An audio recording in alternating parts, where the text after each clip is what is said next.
الرحیم۔ آج ہم نے بات کرنی ہے نماز کے متعلق، اور یہ ایک طویل ٹاپک ہے جس کے اوپر ہمیں بہت ساری معلومات چاہیے ہوتی ہے، اور ہمیں چاہیے کہ اس معلومات کو حاصل کریں، کیونکہ قرآن پاک نے ہمیں حکم فرمایا ہے نماز پڑھنے کا۔ سورہ نساء کے اندر اللہ تبارک و تعالیٰ نے فرمایا نماز کا حکم۔ اللہ تبارک و تعالیٰ فرماتے ہیں ان الصلاۃ کانت علی المؤمنین کتابا موقوتا، بے شک نماز مسلمانوں پر باندھا ہوا ایک فرض ہے۔ تو نماز ہم سب پہ فرض ہے۔ نماز کی کچھ شرائط ہیں، اور اس میں کچھ چیزیں سنت ہیں، کچھ چیزیں واجب ہیں، کچھ چیزیں ہمارے اوپر فرض ہے۔ سب سے پہلے یہ کہ ہمیں یہ جاننا چاہیے کہ سنت کسے کہا جاتا ہے، فرض کسے کہا جاتا ہے، اور واجب کسے کہتے ہیں۔ ٹھیک ہے، فرض وہ ہے جو اپنی دلیل قطعی سے ثابت ہو، فرض جس میں کوئی شبہ نہ ہو، اور فرض وہ کہ جس سے چھوٹنے سے کوئی نماز کا حصہ ہوتا ہی نہیں۔ فرض اگر آپ کا چھوٹ گیا، آپ کی سرے سے نماز ہی نہیں ہونی۔ فرض اس چیز کو کہتے ہیں جو اپنے دلیل سے ثابت ہو کہ اس کی کوئی معافی نہیں ہے۔ کیونکہ بعض چیزوں میں یہ ہوتا ہے کہ اگر آپ کی واجب چھوٹ جائے تو سجدہ سہو آتا ہے، اور آپ کی اگر جو ہے سنت چھوٹ جائے تو اس کے اوپر کیا ہوتا ہے کہ آپ کو کیا کرنا پڑتا ہے، نماز آپ کی ہو جاتی ہے، نماز نہیں ٹوٹتی، لیکن فرض چھوٹ جائے تو آپ کی نماز ہی نہیں ہے۔ تو ایسے عمل کو جس کے اوپر آپ کی نماز فاسد ہو جائے گی اس کو فرض کہیں گے۔ واجب وہ ہے جو اپنی دلیل سے ثابت ہو، جس کا ثبوت تو قطعی ہو لیکن اس کی مراد قطعی نہ ہو۔ ترک واجب سے سجدہ سہو لازم آتا ہے، یہ میں نے آپ کو پہلے ہی بتا دیا۔ فرض چھوٹ جائے ایک دفعہ تو معافی ہو جاتی ہے، دوسری دفعہ پھر آپ کا رکن چھوٹا کوئی بھی تو آپ کی نماز ہی نہیں ہونی سرے سے۔ بلکہ قرات جیسے ہمارے اندر فرض ہے، اگر ہماری قرات نہیں ہوتی نماز میں تو نماز ہوتی ہی نہیں ہے۔ ٹھیک ہے، تو لیکن واجب جو ہے اس میں سے کوئی بھی رکن جی نئے سرے سے پڑھنے پڑے گی، اور واجب جو ہے اس کے چھوٹ جانے سے آپ کو سجدہ سہو آتا ہے۔ جیسے 2 سجدے کرنے تھے، ایک کر لیا، ایک چھوٹ گیا، اب اس کے اوپر سجدہ سہو آپ کریں گے۔ رکوع میں جانا تھا، سجدے میں چلے گئے، سجدہ سہو کریں گے۔ بیٹھے تھے تشہد پہ، آدھا پڑھنا تھا، پورا پڑھ گئے، سجدہ سہو آئے گا۔ ٹھیک ہے، اب اس میں ہم نے جاننا یہ ہے کہ فرض کیا، کون کون سے رکن جو ہے نماز میں وہ فرض ہیں، اور کون کون سے رکن جو ہے وہ نماز میں واجب ہیں، اور کون کون سے رکن جو ہے وہ نماز کے اندر سنت ہیں۔ پہلے تو ہم نے یہ جاننا ہے سنت اس چیز کو کہتے ہیں جو رسول اللہ صلی اللہ تعالیٰ علیہ وآلہ وسلم نے جس کو ہمیشہ کیا ہے۔ اس کے 2 درجے ہیں، سنت موقدہ، سنت غیر موقدہ۔ سنت موقدہ وہ سنت ہے جو آپ صلی اللہ تعالیٰ علیہ وآلہ وسلم نے ہمیشہ کی اور اس کے کرنے کی تاکید کی، اور اس کو نہ کرنے پہ انسان گناہ گار ہوتا ہے۔ اور سنت غیر موقدہ وہ سنت ہے کہ جو آپ صلی اللہ علیہ وسلم نے کبھی کی اور کبھی نہ کی، اور اس کے نہ کرنے پر آپ گناہ گار نہیں ہوتے۔ ٹھیک ہے، تو آج ہم نماز کے سنت واجب فرض کے اوپر بات کریں گے۔ نماز کے جو ٹوٹل فرائض ہیں، ابھی میں فرائض کی بات کر رہی ہوں، سنتوں اور واجبات کی بات نہیں کر رہی۔ نماز کے جو فرائض ہیں وہ 13 ہیں، ان میں سے جو 7 آگے والے ہیں وہ آپ نماز کی شرطیں کہیں گے، یعنی شرائط نماز۔ ٹھیک ہے، جن میں سب سے پہلی شرط نماز کی کیا ہے؟ عاقل ہونا، بالغ ہونا، مسلمان ہونا۔ کیونکہ عقل ہے تو نماز ہے، بلوغت ہے تو نماز فرض ہے۔ ہمارے ہاں 7 سال کی عمر میں حکم دیا گیا ہے کہ نماز کی تلقین کرو، لیکن اگر 10 سال تک کوئی نماز نہ پڑھے تو پھر اسے سزا دو۔ اور بعض دفعہ اس میں ہمارے جو چاروں امام ہیں ان کے 4 قول ہیں۔ امام ابو حنیفہ کے نزدیک جو نماز نہیں پڑھتا وہ مسلمان نہیں ہے، اسے آپ مسلمان نہیں کہہ سکتے، اور جس کو آپ نے عمر بھر نماز پڑھتے نہیں دیکھا آپ اس کا نماز جنازہ بھی نہیں پڑھیں گے، اسے بغیر جنازے کی دفن کیا جائے گا کیونکہ اس نے نماز نہیں پڑھی۔ اور امام مالک اور امام شافعی کے نزدیک نماز نہ پڑھنے والا واجب القتل ہے، کہ آپ اس کو قتل کرتے ہیں، آپ کو کوئی گناہ نہیں ہوگا۔ ٹھیک ہے، اور اس کے علاوہ نماز نہ پڑھنے والے کو کافر بھی وہ قرار دیتے ہیں۔ ٹھیک ہے، تو یہاں پہ ہم نے ان کی شرائط کو لیا، اب ہم شرائط کی طرف آتے ہیں دوبارہ واپس، کہ پہلے تو ہمیں عقل مند ہونا چاہیے۔ پاگل جو ہے وہ اس پہ نماز فرض نہیں ہے، عقل والے پہ نماز فرض ہے۔ نمبر 2 بالغ پہ نماز فرض ہے۔ پھر اس کے بعد یہ ہے کہ مسلمان ہونا، کسی غیر مسلم پہ نماز فرض نہیں، یہ تو پہلی شرط ہوگی۔ اب اس کے بعد آپ کا کیا ہوگا؟ سب سے پہلے آپ کا بدن کا پاک ہونا، آپ کا جسم بالکل پاک صاف ہونا چاہیے، جسے ہم ظاہری طور پہ صفائی کہتے ہیں۔ ٹھیک ہے، ہمارا بدن کا پاک ہونا۔ نمبر 2 بدن کے اوپر جو لباس ہے اس کا بھی پاک ہونا۔ اب جیسے ہم نے حائضہ تھی ہم لوگ، ہم نے غسل کیا، لیکن آپ نے لباس وہی پہن لیا جو حیض میں پہنا ہوا تھا، تو اس سے کیا ہوگا؟ نماز نہیں ہوگی۔ لباس کا پاک ہونا ضروری ہے، ٹھیک ہے. پھر اس کے بعد آپ نے کیا کرنا ہے، جسم کا پاک، لباس کا پاک، جس جگہ نماز پڑھیں اس جگہ پہ کا بھی پاک ہونا ضروری ہے. یہ نہیں کہ آپ کسی ناپاک جگہ پہ نماز پڑھنا شروع کر دیں. جیسے ہم لوگ اتنی جاہل تو نہیں، لیکن بعض دفعہ باتھ روم کے سامنے شروع کر دی. اب وہاں پہ باتھ روم سے نکلتے ہیں آپ کے فوراً قدم سامنے لگتے ہیں. ایسی جگہ پہ نماز نہیں پڑھنی. چوراہے کے اوپر نماز نہیں پڑھنی. عورت کی سب سے قیمتی نماز اس کے کمرے میں ہے. وہ جتنا چھپ کے نماز پڑھے گی اتنا زیادہ اس کے لیے ثواب ہے، ٹھیک ہے. چوراہے کے اوپر نماز نہ پڑھنا. پھر اس کے بعد ہے کہ نماز کا وقت ہونا. بے وقت کے سجدے نہیں کرنے. جس وقت نماز کا وقت ہے اسی وقت.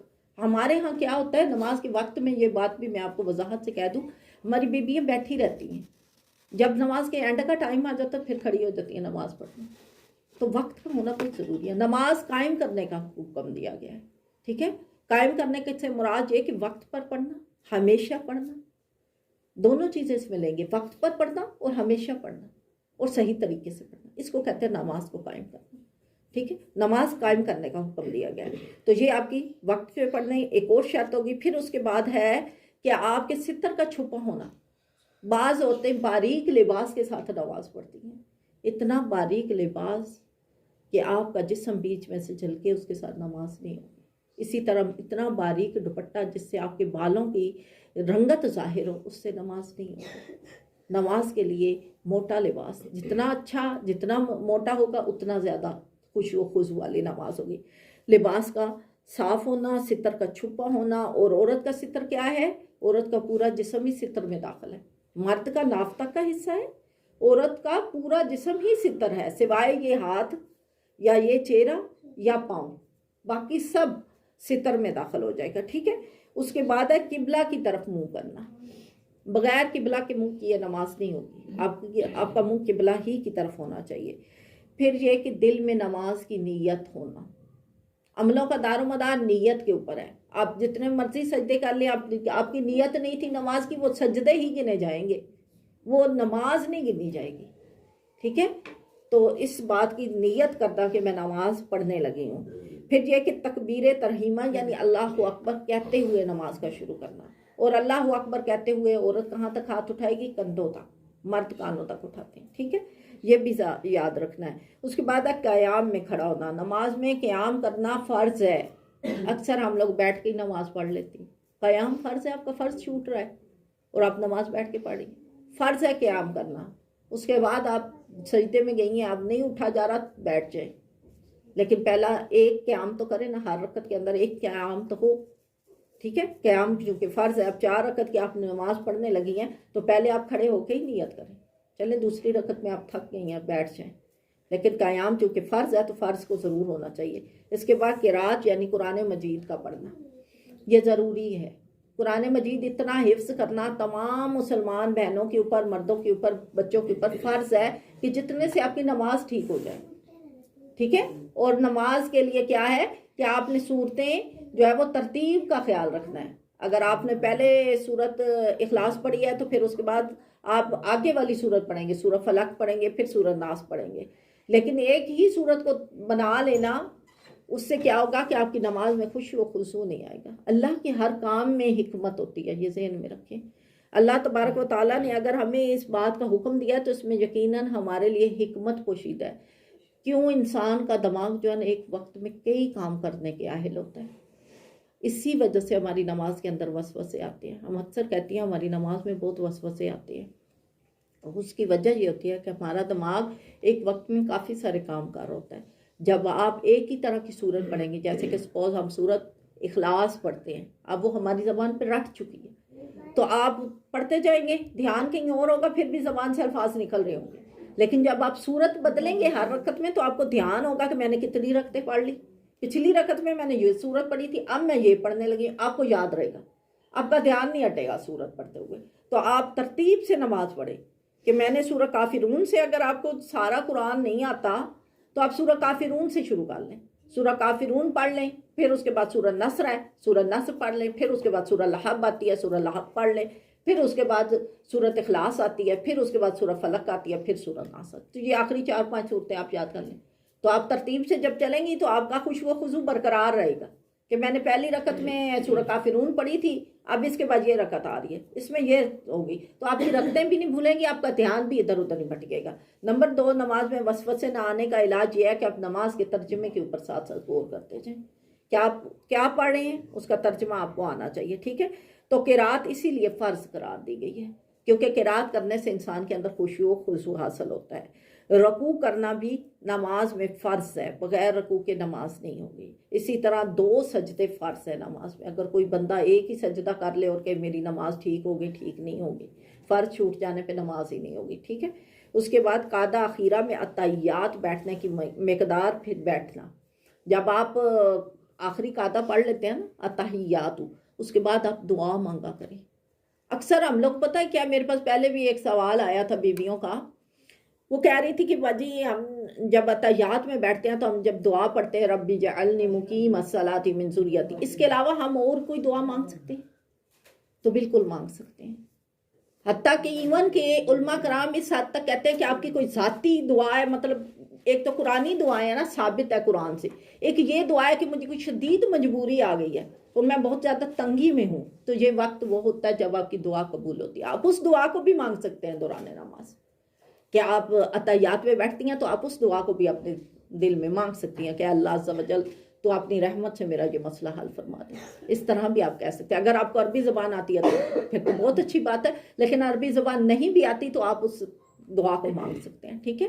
تو یہ قاعدہ اخیرہ کے بعد، کیونکہ نماز کے بعد جب آپ درود شریف پڑھ لیتے ہیں نا، اس کے بعد کا حصہ آپ کا دعا ہے، اس میں آپ دعا چاہے جو مرضی مانگیں، آپ جتنی قرآنی دعائیں ہیں ان میں سے کوئی بھی دعا اچھی سی اپنے حالات کے مطابق ڈھونڈ لو کہ یہ میرے حالات کے مطابق دعا ہے، اس دعا کو پڑھو تو انشاءاللہ عز و جل، کیونکہ اللہ تبارک و تعالیٰ جب ہم رکوع میں جھکتے ہیں نا تو ہم کہتے ہیں نا سبحان ربی العظیم سمی اللہ لمن حمدہ، رکوع سے اٹھتے ہیں سمی اللہ لمن حمدہ، اس کا مطلب کیا ہے؟ اللہ تبارک و تعالیٰ کہتے ہیں سمیع سن لی، ہو جس نے، لمن حمدہ اس کو پکارا، اللہ تعالیٰ کہتا ہے ہو لمن حمدہ، جس کسی نے بھی مجھے پکارا میں نے اس کی سن لی۔ تو مطلب اس کا ترجمہ یہ ہے، تو اس کے بعد جب آپ اتحیات میں بیٹھتے ہیں نا تو آپ کہتے ہیں نا کسی کو، جب ہم اردو زبان میں یا پنجابی میں کہتے ہیں فلانا میرے سامنے گھٹنے ٹیکے گا تو تاں میں اودی گل سناں گی، پہلے میرے سامنے گھٹنے ٹیکے۔ تو جب آپ ساری نماز کے بعد گھٹنے ٹیک کے بیٹھ جاتے ہیں تو مطلب اب آپ نے ساری دنیا سے دامن چھڑا لیا ہے، آپ اللہ کے سامنے بیٹھ گئے ہو کہ اللہ عز و جل اب میں نے گھٹنے ٹیک دیے، اب تیرے سوا کوئی چارہ گر نہیں ہے، تیرے سوا کوئی سننے والا نہیں ہے، اے اللہ دیکھ میرے اس حال کو کہ میں نے تیرے سامنے گھٹنے ٹیکے ہیں، اللہ پاک تو اپنے فیصلے پہ حکمران ہے، تیرا فیصلہ تم پہ حکومت نہیں کرتا، اے اللہ اگر میرے برے اعمال کی وجہ سے تو نے کوئی برا فیصلہ میرے حق میں کر رکھا ہے، اے رب العالمین اپنے اس فیصلے کو بدل کے میری طرف آنے والی ہر شر کو خیر میں بدل دے۔ اور اس کی پیاری سی دعا میں نے آپ کو سکھائی ہوئی ہے، ربنا لا تزغ قلوبنا بعد اذ ہدیتنا ہب لنا من لدنک رحمۃ انک انت الوہاب، یہ دعا یاد کریں، یہ دعا اسی لیے ہے کہ اللہ میرے دل کو ٹیڑھا نہ کر بعد اس کے کہ تو نے مجھے ہدایت دی، اور اے اللہ مجھے اپنی جانب سے رحمت عطا فرما کہ بے شک تو سب سے زیادہ عطا فرمانے والا ہے، اس کا معنی یہ بنتا ہے۔ تو یہ دعا یاد کریں، پڑھ لیں، جو بھی پڑھ لیں۔ یہ میں نے آپ کو یہاں تک کہہ دیا نا کہ اللہ تعالیٰ فرماتے ہیں کہ یہ حصہ دعا کا ہے، آپ کسی شدید مجبوری میں ہیں اور آپ وہ دعا مانگنا چاہتی ہیں تو شریعت کہتی ہے کہ آپ وہ مانگ لیں، کیونکہ یہ آپ کی دعا کا حصہ ہے نا، اس وقت مانگنے کے لیے آپ بیٹھ گئے ہیں، کیونکہ اللہ تعالیٰ نے جتنے نماز میں ہمیں فرائض دیے ہیں ان کے اوپر ہر جو ہم ایکٹ کر رہے ہوتے ہیں، سمجھے ہم پرفارم کر رہے ہیں، جو بھی ہم اس میں کر رہے ہیں وہ اللہ تعالیٰ ہمیں وہ دکھا رہا ہے۔ اگر ہم قیام میں کھڑے ہیں تو اس کا کیا معنی ہے کہ اللہ سب سے کٹ کے تیرے سامنے کھڑے ہو گئے، اے اللہ پاک اب ہم کھڑے ہیں تیرے سامنے کھڑے ہیں۔ جب کسی کے دروازے پہ جاتے ہیں نا، ہم کسی بادشاہ کے دروازے پہ، تو کیا کھڑا ہونے کا انداز ہوتا ہے ہمارا، ہم بڑے ادب سے کھڑے ہوتے ہیں، بڑے تمیز سے کھڑے ہوتے ہیں، ہمیں پتہ ہوتا ہے کہ ابھی دروازہ کھلے گا تو سامنے بادشاہ ہوگا، ہمارا استقبال کرے گا، تو ہم اس کے استقبال کے لیے اپنے آپ کو ریڈی کر کے کھڑے ہوتے ہیں، اسی لیے ہمیں قیام کا حکم دیا گیا، یہ فرض ہے تمہارے اوپر، سب سے بڑے بادشاہ کے سامنے جا رہے ہو، نماز کا سب سے اوپر والا درجہ کہ تم اللہ کو دیکھ رہے ہو، اور سب سے نیچے والا درجہ کیا ہے کہ اللہ کو تم نظر آتے ہو، چاہے تمہیں اللہ نظر آئے یا نہ آئے، تم اللہ کو نہیں دیکھ سکتے مگر وہ تمہیں دیکھتا ہے. یہ سب سے نیچے والا درجہ. جب بادشاہ کے سامنے کھڑے ہو ایسے کھڑے ہو جاؤ کہ جیسے کسی نے وہ کہتے ہیں سوٹی گاڑ دی ہے زمین کے اندر, ایسے تن جاؤ سیدھے.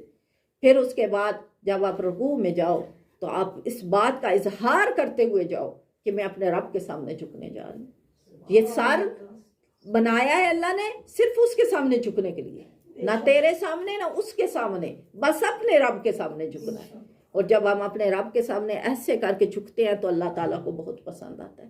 اسی لیے ہم جب پڑھتے ہیں سبحان ربی العظیم سر جھکاتے ہوئے, اے اللہ تو سب سے زیادہ عظمت والا, پاک ہے میرے اللہ تو سب سے زیادہ عظمت والا. اس کا معنی یہی بن رہا ہے نا, سبحان پاک ہے, ربی میرا رب عظیم عظمت والا, میرا رب سب سے زیادہ پاک سب سے بڑا عظمت والا. 3 دفعہ ہم اس بات کا اقرار کرتے ہیں, اللہ پاک تو ہی سب سے زیادہ پاک, اللہ پاک تو ہی سب سے زیادہ عظمت والا. 3 دفعہ اظہار کرنے کے بعد جب سار اوپر اٹھانے لگتے ہیں نا سمی اللہ کہتے ہوئے, تو اللہ کا جو جواب ہے, اللہ کہتا ہے سمی اللہ لمن حمدہ. اللہ نے سن لی, اے بندے اللہ نے سن لی تو نے جو اسے پکارا ہے, یعنی تو نے جو اس کی تعریف کی نا کہ تو سب سے پاک سب سے اعلیٰ ہے, اللہ نے وہ تیری تعریف سن لی. تو اب آپ سیدھے کھڑے ہوتے ہیں. جب اللہ تعالیٰ کے سامنے آپ کسی کے سامنے جھکتے ہیں نا پھر وہ آپ کی مراد پوری کر دیتا ہے, تو آپ سیدھے کھڑے ہوتے ہیں فخر کے ساتھ, کس نے میری سن لی. تو اللہ تعالیٰ کہتا ہے اب سیدھے ہو جاؤ فخر کے ساتھ کہ اس نے تمہاری سن لی. اور پھر جب آپ سجدے میں جاتے ہیں نا تو اللہ کے سامنے اظہار کرتے ہیں کہ اللہ اب آگے کسی سامنے نہیں سجدہ کریں, صرف تیرے سامنے سجدہ کر رہے ہیں.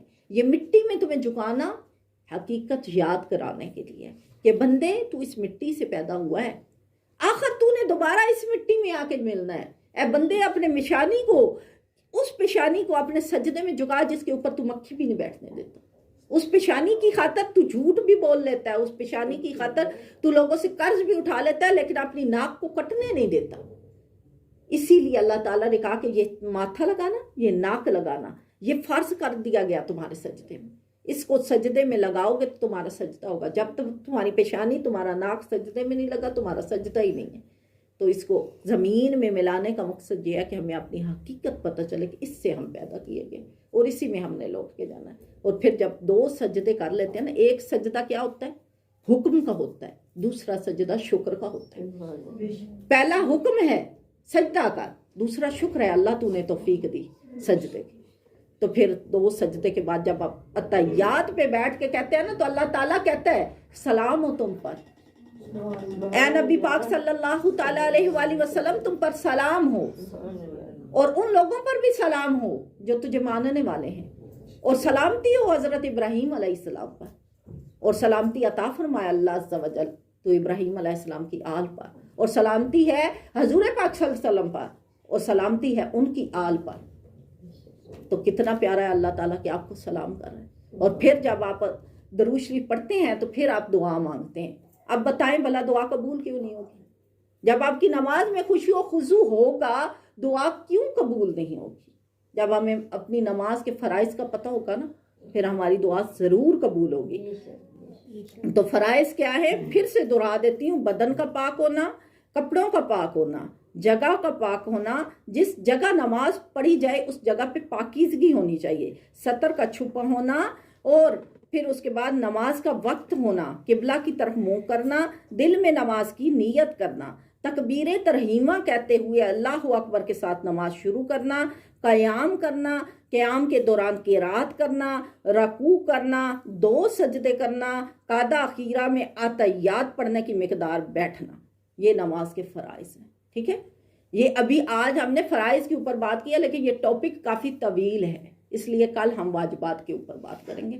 ٹھیک ہے, کیونکہ ابھی ہم نے ترجمہ بھی پڑھنا ہے. اللہ تبارک و تعالیٰ سے دعا کرے اللہم آرنا الحق حقا وارزقنا اتباعہ. اے اللہ عز و جل ہمیں حق کو حق کر کے دکھا دے اور ہمیں حق کی تمیز سکھا دے. اللہم آرنا الباطل باطلا واجتنبنا بہ. اے اللہ ہمیں باطل کو باطل کر کے دکھا دے اور باطل سے بچنے کی توفیق عطا فرما. اللہم آرنا کل شیء. اے اللہ ہمیں ہر چیز کا علم عطا فرما. اللہم فقہنا فی الدین. اے اللہ ہمیں دین کی تعویل سکھا دے. ربی یسر ولا تعسر وتمم بالخیر. اے اللہ جو خیر کا کام ہم نے شروع کیا ہے اس خیر کے کام کو ہمارے لیے مکمل فرما. آمین اللہم آمین.